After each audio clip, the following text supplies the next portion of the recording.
दोस्तों आज की डेट में भी जब आप एक गाड़ी लेने निकलते हो तो सोचते हो कि मुझे एक गाड़ी चाहिए जिसके अंदर फीचर्स हो, जिसके अंदर सब कुछ देखने को मिले, लेकिन उसके साथ साथ वो अफोर्डेबल भी हो। और इसका आज की डेट में सबसे अच्छा विकल्प जो है वो आपकी सीएनजी की गाड़ी हो जाती है, क्योंकि जिनकी रनिंग ज्यादा है उनको सीएनजी से अच्छा आज की डेट में कोई ऑप्शन दिखाई नहीं देता। हालांकि हमारे पास में अब ईवी गाड़ियों के भी बहुत सारे ऑप्शन हो चुके हैं और उनपे अच्छा खासा डिस्काउंट भी देखने को मिलता है, लेकिन फिर भी अभी ईवी की चार्जिंग का इंफ्रास्ट्रक्चर और एक रेंज की एंग्जाइटी की वजह से बहुत सारे लोग उसको अवॉइड करते हैं। अब आज की डेट में एक बहुत इंपॉर्टेंट टॉपिक है कि अगर आप एक गाड़ी लेने जाते हो तो क्या आपको वहां पर पेट्रोल की गाड़ी लेनी चाहिए या फिर उसी का काउंटर पार्ट अगर वो गाड़ी सीएनजी में आती है तो क्या आपको वो सीएनजी में लेनी चाहिए। बहुत सारे लोग इस बात को लेकर कंफ्यूज रहते हैं और कंफ्यूजन इस वजह से होता है क्योंकि वहां पर 1-1.25 लाख रुपए आपको एक्स्ट्रा देना पड़ता है और आप ये सोचते हो कि क्या मेरे को ये पैसा वसूल हो भी पाएगा कि नहीं। तो दोस्तों मैं आपको बताना चाहूंगा कि मैंने इसके ऊपर एक वीडियो डिटेल में की थी जिसके ऊपर मैंने लाइव कैलकुलेशन करके रनिंग कॉस्ट के हिसाब से आपको सारी डिटेल्स बताई थी। आप उस वीडियो को चैनल पर जाकर जरूर देख सकते हैं। आज की इस वीडियो में हम बात करने वाले हैं कुछ कॉन्सेप्चुअल बातों के बारे में कि अगर आप एक पेट्रोल गाड़ी लेने में और एक सीएनजी गाड़ी लेने में कंफ्यूज हो तो आपको ये डिफरेंसेस जो हैं वो पता होने चाहिए दोनों को लेकर। नमस्कार दोस्तों, आप हैं ईएम कार्स एवरीमेड कार्स पर, जहां पर आपको automotive related all sorts of information provide की जाती है विद कंप्लीट ऑनेस्टी। आगे बढ़ने से पहले I would request you to please join our community, press the subscribe bell icon and notification icon to get the latest updates of our videos. दोस्तों शुरुआत कर लेते हैं सबसे पहले एक एक इन सभी गाड़ियों के बारे में कि यहाँ पर आपको क्या कुछ देखने को मिल जाता है। अब सबसे बड़ा डिफरेंस जो एक सीएनजी और पेट्रोल कार में होता है वो होता है कि वो कौन सा ईंधन यानी कि कौन सा अपना फ्यूल इस्तेमाल कर रही है। सीएनजी कार यूज करती है कंप्रेस्ड नेचुरल गैस और पेट्रोल कार यूज करती है आपका पेट्रोल एज अ फ्यूल। हालांकि सीएनजी कार आपकी जब सीएनजी गाड़ी में नहीं है तो पेट्रोल पर भी चलने के लिए कैपेबल होती है। इस वजह से उनको डुअल इंजन कैपेसिटी के साथ में बनाया जाता है ताकि वो दोनों के साथ में चल पाए। अब अगर मैं सीएनजी की बात करूं तो सीएनजी जो फ्यूल है वो आपका कंपैरेटिवली चीपर है और आपका ज्यादा फ्यूल एफिशिएंट भी है और ये एनवायरनमेंट के लिए भी थोड़ा ज्यादा फ्रेंडली होता है, इसलिए इसको ग्रीन कलर से डिनोट किया जाता है। अब इनको मोटे मोटे कई एस्पेक्ट्स पर कंपेयर कर लेते हैं कि यहाँ पर किस गाड़ी के अंदर आपको क्या कुछ देखने को मिलता है। तो यहाँ पर देखो दोस्तों, फ्यूल कॉस्ट के हिसाब से पेट्रोल की गाड़ी आपकी महंगी होती है, सीएनजी की गाड़ी आपकी सस्ती होती है। इनिशियल कॉस्ट की अगर मैं बात करूं तो आपके पेट्रोल की गाड़ी आपको सस्ती पड़ जाती है जबकि आपकी सीएनजी की गाड़ी इनिशियल कॉस्टिंग में महंगी आती है, क्योंकि वहां पर कंपनी उसी गाड़ी में आपको कंप्लीट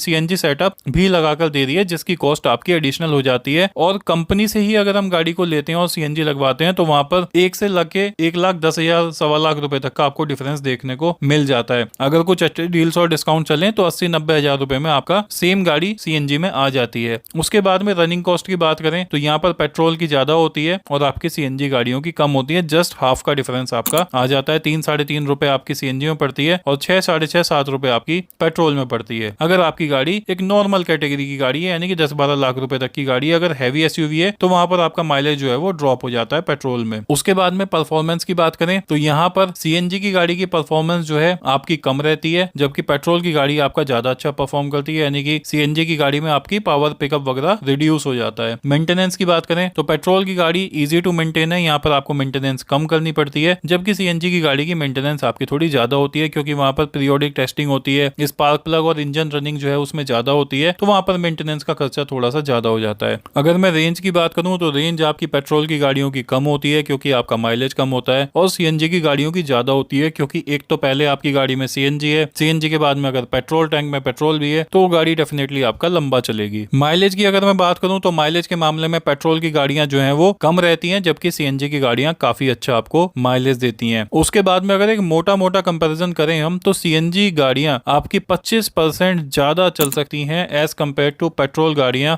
उसी सेम फ्यूल के साथ में। अब यहाँ पर इंजन लाइफ की बात कर लेते हैं। बहुत लोग सोचते हैं कि भाई सीएनजी गाड़ी का इंजन जो है वो जल्दी खराब हो जाता है, जल्दी वेयर आउट हो जाता है, तो एक बार इंजन लाइफ की बात कर लेते हैं। देखो पहले क्या होता था कि पहले जो किट्स आती थी वो बहुत ही कन्वेंशनल आती थी, आज की डेट में सिक्वेंशियल सीएनजी किट वगैरह लग के आती है, तो सीएनजी गाड़ियों की जो लाइफ है वो आज की डेट में सिमिलर है आपकी पेट्रोल गाड़ियों के हिसाब से और रीसेल भी ठीक ठाक ही आपको देखने को मिल जाती है अगर गाड़ी की कंडीशन अच्छी है तो। पेट्रोल गाड़ियों का भी जो इंजन लाइफ है वो लगभग सिमिलर है। सीएनजी एक क्लीन बर्निंग फ्यूल है जिसकी वजह से less wear and tear on the engine होता है और पेट्रोल की गाड़ियां जो हैं वो थोड़ा ज्यादा वियर एंड टियर इंजन का होता है बिकॉज ऑफ कार्बन एमिशंस। उसके बाद में मेंटेनेंस के बारे में थोड़ा और डिटेल में जान लेते हैं कि सीएनजी की गाड़ी की जो मेंटेनेंस होती है वो थोड़ी ज्यादा एक्सपेंसिव पड़ती है as compare to petrol car, क्योंकि यहाँ पर स्पार्क प्लग वगैरह का खर्चा थोड़ा ज्यादा हो जाता है। हर 3 साल में आपको हाइड्रो टेस्टिंग करानी पड़ती है और पेट्रोल की गाड़ियां जो है वो इनएक्सपेंसिव होती हैं, चाहे आप खरीदने जाओ चाहे आप उनको मेंटेन करने जाओ। उसके अलावा सीएनजी की गाड़ियों को स्पेशल इक्विपमेंट चाहिए होता है फिलअप करने के लिए, टैंक्स को इंस्पेक्शन करना होता है रेगुलरली और रिप्लेस करना होता है अगर कोई उसमें कमी खराबी है तो। पेट्रोल की गाड़ियों को कोई स्पेशल इक्विपमेंट नहीं चाहिए और उनको अपनी यूजुअल सर्विस करवाओ और चलाओ वाला हिसाब किताब होता है। सबसे बड़ा ड्रॉबैक जो सीएनजी की गाड़ियों के साथ में होता है वो होता है आपका बूट स्पेस का। सीएनजी की गाड़ियों में बूट स्पेस ना के बराबर होती है। ये प्रॉब्लम वैसे टाटा ने अभी अभी सॉर्ट आउट की है, वहां पर उन्होंने डुअल सिलेंडर टेक्नोलॉजी दी है जिससे आपको 200 प्लस लीटर्स का बूट स्पेस देखने को मिल जाता है। अब जिन गाड़ियों में जैसे मारुति और हुंडई की गाड़ियों में आपका सीएनजी टैंक लग के आता है तो वहां 60 लीटर का टैंक लगने के बाद में आपके पास में बूट स्पेस ना के बराबर बचती है। अब मैं आपसे कुछ एडवांटेज पेट्रोल गाड़ियों के बताता हूं और कुछ एडवांटेज सीएनजी गाड़ियों के बताता हूं और फिर दोनों के कुछ कुछ डिसएडवांटेजेस भी मैं आपको बताऊंगा। तो सबसे पहला एडवांटेज पेट्रोल की गाड़ियों का ये है कि वाइडली अवेलेबल है, फ्यूल स्टेशन की कभी कोई कमी नहीं रहती है, डीजल पेट्रोल हमेशा अवेलेबल होता है और आप उनको आराम से कहीं से भी फिलअप करवा सकते हैं। दूसरा, यहाँ पर आपको वाइड रेंज ऑफ मॉडल्स देखने को मिल जाते हैं। जो गाड़ी आप चाहो, जैसी गाड़ी आप चाहो आपको देखने को मिल जाती है, चाहे आपकी हैचबैक, सेडान, एसयूवी, एमपीवी सभी गाड़ियां आपको देखने को मिल जाती हैं। यहाँ पर आपकी गाड़ी परफॉर्मेंस ओरिएंटेड रहती है, यहाँ पर आपको ज्यादा हॉर्स पावर और बेटर एक्सेलरेशन देखने को मिल जाता है सीएनजी गाड़ियों के मुकाबले। और उसके साथ साथ यहाँ पर आपको पेट्रोल में अगर आप पेट्रोल गाड़ी का टैंक फुल कराते हो तो as compare to CNG car आपको ज्यादा ड्राइविंग रेंज देखने को मिल जाती है। नेक्स्ट जो बेनिफिट है वो है लोअर अपफ्रंट कॉस्ट, यानी कि जब आप पेट्रोल गाड़ी लेने जाते हो तो 1-1.25 लाख रुपए आपको कम पे करना पड़ता है, कम आपकी ईएमआई बनती है, कम आपका डाउन पेमेंट जाता है। तो इस मामले में भी ये बेहतर है। और आपको last but not the least यहाँ पर मोर बूट स्पेस यानी कि ज्यादा बूट स्पेस देखने को मिल जाता है जब आप एक पेट्रोल की गाड़ी लेने जाते हो। तो अब बात कर लेते हैं कुछ एडवांटेजेस के बारे में जो कि आपको सीएनजी की गाड़ियों में देखने को मिलती हैं।